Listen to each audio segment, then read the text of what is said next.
খোয়াইয়ে ফের বাংলাদেশি অনুপ্রবেশ। খোয়াই আশারামবাড়ি এলাকায় 9 জন আটক। বিএসএফের সীমান্ত নিরাপত্তা নিয়ে প্রশ্ন।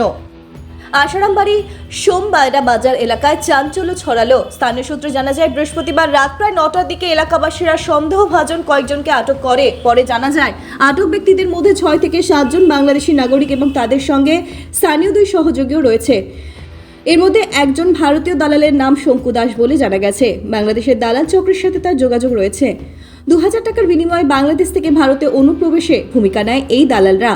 ধৃত বাংলাদেশি নাগরিকরা ভারতে চোরাই পথে ঘুরতে এসেছে বলে দাবি করলেও প্রকৃত ঘটনা তদন্ত করে দেখছে খোয়াই পুলিশ প্রশাসন। ঘটনার খবর দ্রুত ছড়িয়ে পড়তেই বিশাল পুলিশ বাহিনী ঘটনাস্থলে পৌঁছায়। উপস্থিত ছিলেন খোয়াইয়ের মহকুমা পুলিশ আধিকারিক ডি কুড্ডাই রাসু সহ অন্যান্য পুলিশ আধিকারিকরা।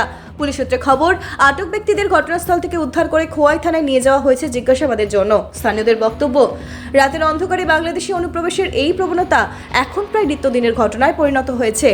সবচেয়ে বড় প্রশ্ন উঠছে, একের পর এক বাংলাদেশি কিভাবে সীমান্তরক্ষী বাহিনীর চোখ ফাঁকি দিয়ে রাজ্যে ঢুকে পড়ছে। সীমান্তের নিরাপত্তা ব্যবস্থা ঠিক কোথায় ভাঙছে তা নিয়ে এখন প্রশাসনের ভিতরেও প্রশ্ন উঠছে।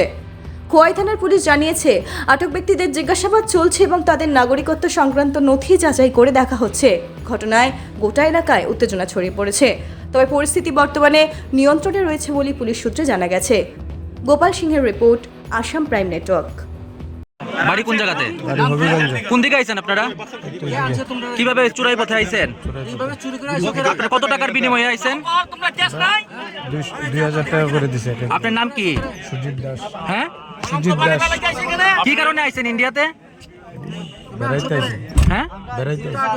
তো চুরাই পথে কি বেড়াইতে আসা যায়? কে নিয়ে আইছে আপনারা? কে নিয়ে আইছে? হ্যাঁ, শঙ্কু দাস। শঙ্কু দাস। কতদিন ধরে চিনেন শঙ্কু দাসে?